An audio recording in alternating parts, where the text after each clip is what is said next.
Hello, magandang hapon po sa inyo lahat. Ngayong hapon na ito, nandito ako ngayon sa may bayan ng Plaridel. Yan po.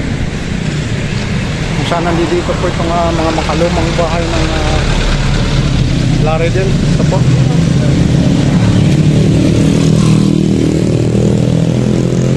Malumang po siya at walang nakatira po ito, mga idol. Mga idol,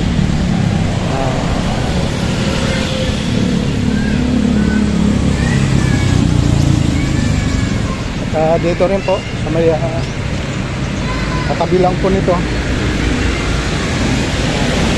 meron din po medyo makayong mga kaluma din po yan.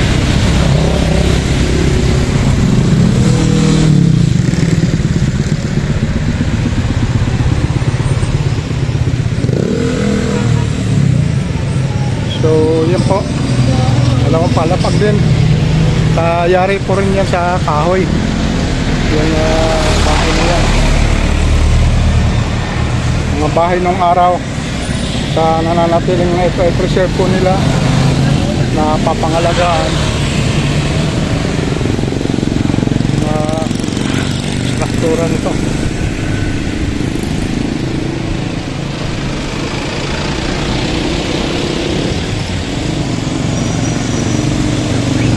Ito namang uwi na ito ay papuntang Crossing Malolos. Sa kabilang side naman ay papuntang Highway Plaridel. Yan po. Ang kabayanan po nito Plaridel ay yung pa po sa may banda doon. Yun po, nandoon po yung simbahan ng Plaridel at saka yung munisipyo ng Plaridel.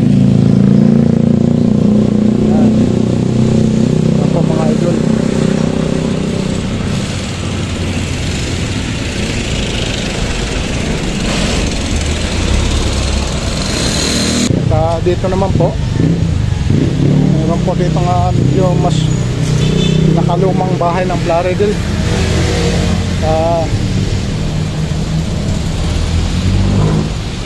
Yan po ang kanyang gilid nito. Yan po, medyo halos naglalaglagan na po. Medyo makalumang bahay ng Plaridel, Bulacan.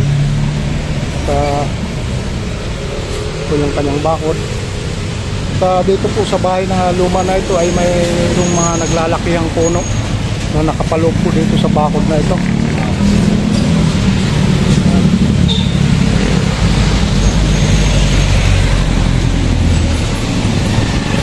So yan po, ang kanyang nagsisilbing bakod nito ay purong adobe pa rin po. Yan. Hindi pa po pinapalitan yung bakod nito. Yan. Purong adobe po yan, kaya medyo tumatagal at dahil matatag po ito na gagawing panguling para sa wall, yung mga pambako din ay pakatibay po nito. So mga idol, mga kabuuan ng bahay na yan, napakaluma na niya.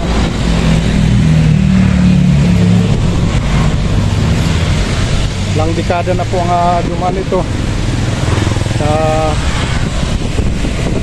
Maraming mga luma na rin ang mga masamang panahon at nanatili pa rin na nakatayo po yun sa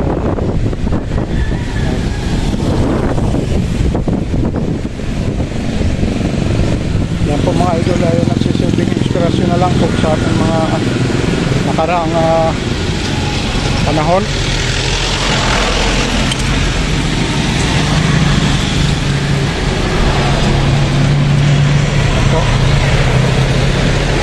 So kalakihan po mga puno nito na nakapaloob, mga puno ng mangga.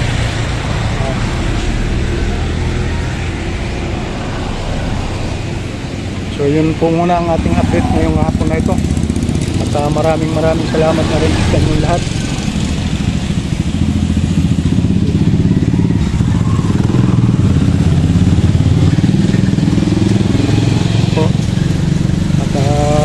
bago ka lang po sa aking channel guys, please like and share and subscribe to your new vlog. At pakiclick na rin po sa ating notification bell para updated po tayo sa mga susunod na video. Thank you and God bless po. Kaya mag-iingat tayo.